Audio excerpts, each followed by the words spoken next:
ആരെങ്കിലും എപ്പോഴും അമിതമായി അധികമായി ദുആ ചെയ്താൽ ഖാലത്തിൽ മലായിക മാലാകമാര് പറയുമത്രേ സൗത്തും മഅറൂഫ് വദുആഉം മുസ്തജാബ വഹാജത്തും മഖ്ളിയ. അല്ലാഹ്ക്ക് ഇഷ്ടപ്പെട്ട ശബ്ദമാണ്, അല്ലാഹ്ക്ക് ആഗ്രഹിക്കുന്ന, അല്ലാഹ് അനുഗ്രഹിക്കുന്ന ശബ്ദമാണ്. കാരണം നീ അല്ലാഹുവിനോട് യാചിക്കുകയാണ് കരുണയ്ക്ക് വേണ്ടി, കെഞ്ചുകയാണ് കരുണയ്ക്ക് വേണ്ടി, പൊട്ടിക്കരയുകയാണ് കരുണയ്ക്ക് വേണ്ടി. ആ കരുണ അല്ലാഹു നിനക്ക് നൽകണമെങ്കിൽ ഫമൻ അക്സറ ദുആ, അധികമായി അമിതമായി ദുആ ചെയ്യണേ. ഒരു കുഞ്ഞു കൂടുതൽ നേരം കരയുമ്പോ ചെറിയ തോതിൽ കരഞ്ഞാൽ തള്ള വന്ന് മെല്ലെ മെല്ലെ ഒന്ന് തട്ടി നോക്കൂ. ഇല്ല, കരച്ചില് നിർത്തുന്നില്ല, വീണ്ടും വീണ്ടും കരഞ്ഞുകൊണ്ടിരിക്കുമ്പോ ഉമ്മയുടെ അവസാനത്തെ പണി ആ മുലപ്പാൽ എടുത്തു വെച്ചു കൊടുക്കലാണ്. അതോടുകൂടി ആ കുട്ടിയുടെ കരച്ചിൽ അവസാനിക്കുകയാണ്. ഇതുപോലെ തന്നെയാകണം നമ്മുടെ ആവശ്യങ്ങളും ആഗ്രഹങ്ങളും ആവേശങ്ങളുമെല്ലാം തന്റെ റബ്ബിനോട് പറയണേ. തന്റെ റബ്ബിനോട് അധികമായി അമിതമായി പറയണേ. ചെറിയ തോതിൽ പറഞ്ഞു നിർത്തരുതേ, ഒരു പ്രാവശ്യം കൊണ്ട് ചുരുക്കരുതേ, വീണ്ടും വീണ്ടും ചോദിച്ചു കൊണ്ടേയിരിക്കണേ. ഖാല റബ്ബി ഇന്നി ദഅവ്തു ഖൗമി ലൈലൻ വനഹാറാ ഫലം യസിദ്ഹും ദുആഇ ഇല്ലാ ഫിറാറാ. നൂഹ് നബി അലൈഹിസ്സലാത്തു വസ്സലാം 950 വർഷക്കാലം ഈ സമുദായത്തെ അല്ലാഹുവിലേക്ക് ക്ഷണിച്ചു വന്നില്ല. അവസാനം നൂഹ് നബി അലൈഹിസ്സലാത്തു വസ്സലാം അല്ലാഹുവിനോട് ദുആ ചെയ്തു, റബ്ബി ലാ തദർ അലൽ അർദ് മിനൽ കാഫിരീന ദയ്യാറാ. ഈ ഭൂലോകത്തൊരു അഹങ്കാരികളെ വെച്ചു പൊറുപ്പിക്കല്ലേ അല്ലാഹ്. അല്ലാഹുവിന്റെ ഭാഗത്തു നിന്ന് ഇജാബത്ത് കിട്ടുന്നത് വരെ ദുആ ചെയ്തുകൊണ്ടേയിരുന്നു. അല്ലാഹുവിന്റെ പരീക്ഷണം അവരെ തേടിയെത്തിയില്ലേ. വയസ്സനായ സക്കറിയാ നബി അലൈഹിസ്സലാം, ബഹുമാനപ്പെട്ട സക്കറിയാ നബി വന്യവയോധികനാണ്. 80 വയസ്സോളമായി ഒരു കുട്ടിക്ക് വേണ്ടി ദുആ ചെയ്തുകൊണ്ടേയിരിക്കുന്നു. ഒരു ദിവസമല്ല, 100 ദിവസത്തോളം ദുആയോടെ ദുആയാ. വലം അകും ബിദുആഇക റബ്ബി ശഖിയാ. അല്ലാഹുവേ, ഞാൻ വയസ്സനായതുകൊണ്ട്, കിഴവനായതുകൊണ്ട് എന്റെ ദുആ ഞാൻ ഇവിടെ നിർത്തുന്നില്ല. അല്ലാഹ്, നീ എനിക്ക് തരുന്നതുവരെ നിന്നോട് സമരത്തിലാണ്, നിന്നോട് ചോദ്യത്തിലാണ്, നിന്നോട് കണ്ണുനീരോടുകൂടി ഈ വിനീതൻ യാചിക്കുമത്രേ അല്ലാഹ്. അതുകൊണ്ട് ഒരു കുഞ്ഞിനെ തരണമേ അല്ലാഹ്. 2 വർഷമായി, 3 വർഷമായി, 4 വർഷമായി, 5 വർഷമായി കുട്ടികളില്ലാത്ത ദമ്പതികള് ദുആ ചെയ്ത് മടുത്തു. പിന്നെ ചികിത്സയായി 5 വർഷം, അതിലും മടുത്തു. പിന്നെ ദുആ മറ്റുള്ളവരെ കൊണ്ട് 5 വർഷം ചെയ്യിപ്പിക്കും, അതിലും മടുത്തു. പിന്നെ നിരാശനായി. ആരെങ്കിലും ദുആ പറഞ്ഞു കൊടുത്താ പോടോ മനുഷ്യ, ഞാൻ 8 വർഷം ദുആ ചെയ്തിട്ട് ഗുണമില്ല. തങ്ങന്മാരെ കൊണ്ട് ദ്വാരപ്പീര് 5 വർഷം അവരെ കൊണ്ട് ദ്വാരപ്പിച്ച് ഒരു ഗുണവുമില്ല. സദഖ ചെയ് 7 വർഷം സദഖയും ചെയ്ത് ഒരു ഗുണവുമില്ല. നിരാശനായില്ലേ? അങ്ങനല്ലേ നമ്മൾ പറയുന്നത്? 10 വർഷം 15 വർഷമായിട്ട് മക്കളില്ലാത്ത ദ്വാരക്കുന്നുണ്ടോ? ഇപ്പൊ മടുത്ത്. നമ്മൾ അങ്ങനെയാണ്, നിരാശനാണ്. ആദ്യമൊക്കെ നോക്കും, കുറച്ചൊക്കെ നോക്കും, ഇത് കിട്ടുന്നില്ല എന്ന് കാണുമ്പോൾ മടുത്തു. ആ മടുപ്പ് വരുമ്പോഴായിരിക്കും അള്ളാന്റെ ഭാഗത്ത് സഹായം വരുന്നത്. ഒരിക്കലും മടുക്കാൻ പാടില്ല. ദുആ ചെയ്തുകൊണ്ടേയിരിക്കണം, ദുആ ചെയ്തുകൊണ്ടേയിരിക്കണം. കരഞ്ഞ് ദുആ ചെയ്തുകൊണ്ടിരിക്കണം. ഇല്ലല്ല, ഞാൻ ഖബറിലേക്ക് കാലെടുത്ത് വെക്കുന്നവരെ നിന്നോട് ചോദിക്കും അല്ലാഹ്. ഒന്ന് അങ്ങനെ ഒരു വാശിയെടുത്ത് നോക്ക്, നമ്മൾ അങ്ങനെ ദുആ ചെയ്യാറില്ല. ഭർത്താവ് ഐസിയുലാണ്, ഭാര്യ കരയാണ്, ദുആ അല്ല, കരയുകയാണ്. എന്റെ ഇച്ഛ പോകും, എന്റെ ഇച്ഛ മരിച്ചു പോകും, ആ വിഷമത്തിൽ കരയാണ്. അതല്ലാതെ അള്ളയോട് ദ്വാര നോക്ക്, ഒന്ന് പൊട്ടിക്കര. റബ്ബേ, നിന്റെ തീരുമാനമാണ്, മരിക്കലും ജീവിക്കലും ഒക്കെ നിന്റെ തീരുമാനമാണ്. പക്ഷെ എങ്കിലും എന്റെ ഒരു ആഗ്രഹമാണ്, എന്റെ ഇച്ഛ കാഫിയത്തോട് ദുആ ചെയ്യ്. നിസ്കരിച്ച് ദുആയോടെ ദുആ ചെയ്യ്. പറഞ്ഞ വാക്കല്ലേ ഇത്? മന്നക്സറ ദുആ ഖാലത്തിൽ മലായിക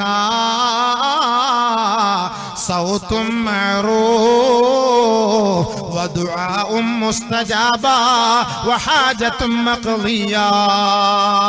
എല്ലാം സാധിക്കുന്ന പറഞ്ഞത്. നിന്റെ ഹാജത്ത് കബൂലാവുന്നു, നിന്റെ ദുആയ്ക്ക് ഇജാബത്ത് കിട്ടുമെന്ന്. നമ്മൾ ദുആ ചെയ്യുന്നില്ലല്ലോ. കുറച്ച് 10 മിനിറ്റ് 5 മിനിറ്റ്. ഇപ്പൊ തന്നെ ഈ വാള് ഞാനിപ്പോ നിർത്തിയ ദുആക്ക് മുമ്പ് നിങ്ങൾ എഴുന്നേറ്റ് പോകും, ഉറപ്പല്ലേ? അതിന്റെ അർത്ഥം എന്താ? ഒന്ന് നിർത്തി നോക്ക്. ആഖിർ ദഅവാന ഞാനൊന്ന് പറഞ്ഞു വെള്ളം കുടിക്കട്ടെ. നിങ്ങൾ എഴുന്നേറ്റ് പോകും, പകുതിയിൽ കൂടുതൽ എഴുന്നേറ്റ് പോകും. എന്നിട്ട് ഓക്ക് വയ്യ, ഓൾക്ക് വയ്യ, ജോർക്ക് ജോലിയില്ല, ഓക്ക് ജോലിയില്ല, പുറയിൽ ഭയങ്കര പ്രശ്നം, കുട്ടികളില്ല, മക്കളില്ല, മാതാപിതാക്കളില്ല. ഇൽമിന്റെ സദസ്സിൽ ഇരുന്ന് ആലിമ്യങ്ങള് സാദാത്തുക്കളും മഹാന്മാരിക്കുന്ന സദസ്സിലും ദ്വാരത്തുകളെല്ലാം റഹ്മത്ത് ഇട്ടുള്ളൂ. എല്ലാവരും അങ്ങനെ റഹ്മത്തിട്ട് അള്ളാന്റെ കാരുണ്യം. എങ്ങനെ റഹ്മത്ത് കിട്ടുക? അല്ലാഹു സുബ്ഹാനഹു വ തആല പറയുന്നു, നിങ്ങൾ ചോദിച്ചു, ഇഷ്ടംപോലെ ചോദിക്കും, നിർത്തല്ല. നിന്റെ കൂടുതൽ ചോദിക്കുമ്പോൾ അറിയാം അവന്റെ ആഗ്രഹം അവനുണ്ടെന്നുള്ളതാണ്. ഇപ്പൊ നമ്മൾ തന്നെ ഒരാളോട്, നമ്മളൊരു സാറിനോടാകട്ടെ, ഒരു ഉസ്താദിനോടാകട്ടെ, ഒരു തങ്ങന്മാരോടട്ടെ, എപ്പോഴും പോകുമ്പോൾ ഇവ നമ്മളോട് ഒരു തിരിപ്പിരിച്ചുള്ളവനാണ്, അപ്പൊ ഇവന് വേണ്ടി എന്തെങ്കിലും ആത്മാർത്ഥമായിട്ട് നമുക്ക് ചെയ്തു കൊടുക്കണം എന്നൊരു ചിന്ത ഉണ്ടാകും. ഇവനെപ്പോഴും നമ്മള് ഇതിൽ വല്ലപ്പോഴും ഒക്കെ ഒന്ന് വന്നാൽ വലിയ മൈൻഡിൽ എന്നതുപോലെ എപ്പോഴും ചോദിക്കണം. അല്ലാഹു സുബ്ഹാനഹു വ തആല അതുകൊണ്ട് തന്നെയാണ് പരിശുദ്ധമായ ഖുർആനിലൂടെ പറയുന്നത്, യാ ഇബാദിയല്ലദീന അസ്റഫു ഖുൽ യാ ഇബാദിയല്ലദീന അസ്റഫു അലാ അൻഫുസിഹിം ലാ തഖ്നതു മിർ റഹ്മത്തില്ലാഹ്. പരിശുദ്ധമായ ഖുർആൻ അല്ലാഹു പറയുകയാണ്, സ്വന്തത്തോട് അക്രമം പ്രവർത്തിച്ചവരെ, നിങ്ങൾ അല്ലാഹുവിനോട് ചോദിക്കുന്നതിൽ നിങ്ങൾ നിരാശരാകരുതേ. ഇന്നല്ലാഹ യഗ്ഫിറു ദുനൂബ ജമിയാ. സകലമാന പാപങ്ങളും അല്ലാഹു മാപ്പ് ചെയ്യുന്നവനാണ്. നിരാശരാകാൻ പാടില്ല. ഒരാളുടെ ദുആ അല്ലാഹു സ്വീകരിക്കുകയില്ല എന്ന് പറഞ്ഞാൽ അന്ന് വരെ അവൻ ചെയ്ത ദുആ സ്വീകരിക്കും, പിന്നീട് അവന്റെ ദുആ സ്വീകരിക്കുകയില്ല. അതാണ് അതിന്റെ അർത്ഥം. നമ്മുടെ ദുആ ഒന്നും സ്വീകരിക്കില്ല ഉസ്താദെ, നമ്മളെ ദുആ ഒന്നും അല്ലാഹു സ്വീകരിക്കില്ല ഉസ്താദെ എന്ന് പറഞ്ഞോ അന്ന് പോലെ നിന്റെ ദുആ പിന്നെ അല്ലാഹു സ്വീകരിക്കൂല. അല്ലാഹു കാത്തുരക്ഷിക്കട്ടെ. ഒരിക്കലും അങ്ങനെ പറയാൻ പാടില്ല. അത് അല്ലാഹുവിന്റെ റഹ്മത്തിനോട്, അല്ലാഹുവിന്റെ കരുണയോട് നമുക്ക് ഇഷ്ടമില്ല, വിശ്വാസമില്ല എന്നതിന്റെ തെളിവാണത്. വിശ്വാസമില്ല എന്നതിന്റെ ഏറ്റവും വലിയ തെളിവാണത്. ചോദിക്ക്, വർഷങ്ങളോളം ചോദിക്ക്, വല്ലാഹി സത്യം ചോദിക്ക്, അല്ലാഹു തരും. ഹദീസില്ലേ, അല്ലാഹു പറഞ്ഞ വാക്കല്ലേ, റസൂലുള്ളാഹി പറഞ്ഞ വാക്കല്ലേ, വിശ്വസിച്ചൂടെ? ചോദിച്ചുകൊണ്ടേയിരിക്കെ. നമ്മളൊരു സർക്കാർ ഓഫീസിൽ ഒരു പേപ്പർ വേണം, ഒരു ഒപ്പ് വേണം, അല്ലെങ്കിൽ ഇന്നൊരാളുടെ വ്യക്തി തിരുവനന്തപുരത്ത് പോകും, യാത്ര ചെയ്ത് ഇവിടെ തിരുവനന്തപുരം വരെ പോകും. അവർ അടുത്ത ആഴ്ചയും പോകും, പിന്നെയും പോകും. നമ്മുടെ വസ്തു ജാഗയൊക്കെ പോക്കുവരവ് ചെയ്യാം. പോക്കുവരവ് എന്നൊരു സാധനം ഉണ്ട് ഇവിടെ, അങ്ങനെ തന്നെയാണല്ലോ അല്ലേ? അതിന്റെ പേര് തന്നെ എന്താ? പോവുക വരിക. ഒറ്റ ട്രിപ്പിലൊന്നും പോയാൽ അത് ക്ലിയർ ആയി കിട്ടൂല. കിട്ടോ ഉസ്താദേ? ഇല്ല. കിട്ടോ? അതിന്റെ പേര് തന്നെ പോക്കുവരവ് വെച്ചേക്കുന്നതിനാ. പോയി അവർ പറയും നാളെ വരി, പോവാ, അടുത്ത ആഴ്ച വരി, പോവാ, 2 ദിവസം കഴിഞ്ഞിട്ട് വരി, 2 ആഴ്ച കഴിഞ്ഞ് വരി, 3 ആഴ്ച കഴിഞ്ഞ് പോക്ക് വരവ് തന്നെ. സഫ മർവ എന്റെ വരെ പോക്ക് വരവ്. ഇങ്ങനെ കയറി ഇറങ്ങിയാലേ നമുക്ക് അത് കിട്ടുള്ളൂ. ഒരു ജോലിക്ക് വേണ്ടി എത്ര കയറി ഇറങ്ങണം? ദുബായിലൊരു ജോലിക്ക് വേണ്ടി എത്ര മണിക്കൂർ പോകണം? എത്ര ദിവസം കിടക്കണം? എത്ര വിസ എടുക്കണം? എത്ര വിസിറ്റിംഗ് വിസ എടുക്കണം? എത്ര കമ്പനിയിൽ അറ്റൻഡ് ചെയ്യണം? അപ്പോഴറിയാ കിട്ടുക. 1-2 കൊണ്ടാവും നിർത്തരുത്. അങ്ങനെ പരിശ്രമിച്ചു കൊണ്ടേയിരിക്കണം. അതാണ് അല്ലാഹു പറയുന്നത്. ആരുടെ ദുആ അധികരിപ്പിക്കുന്നുവോ ഖാലത്തിൽ മലായിക, മാലാഖമാര് പറയുമത്രേ, നിന്റെ ദുആയ്ക്ക് ഉത്തരം ഇതാ ലഭിച്ചിരിക്കുന്നു. ദുആയ്ക്ക് ഉത്തരം കിട്ടും. അപ്പൊ നമ്മൾ ദുആ ചെയ്യണം എപ്പോഴും അങ്ങനെ, اللهم بيض وجهي بنورك يوم تبيض وجوه أوليائك ولا تسود يوم تسود وجوه أعدائك. പടച്ചവനേ, എന്റെ മുഖത്തെ നിന്റെ ഔലിയാക്കളുടെ ആരിഫീങ്ങളുടെ മുഖം പ്രസന്നമാക്കുന്നത് പോലെ എന്റെ മുഖത്തെയും നീ പ്രസന്നമുള്ളതാക്കണമേ അല്ലാഹ്. മഹാന്മാരൊക്കെ പറയുന്നു ഒളുവെടുക്കുന്ന സമയത്ത് നിങ്ങൾ ഒളുവ് മുഖത്തേക്ക് വെള്ളം മുഖം കഴുകുമ്പോൾ ഈ ദുആ നിങ്ങൾ ചെയ്യണം. ശാഫി മദ്ഹബ് അനുസരിച്ച് ഒളുവെടുക്കുമ്പോൾ നമ്മൾ നിയത്ത് ചെയ്യുന്നത്.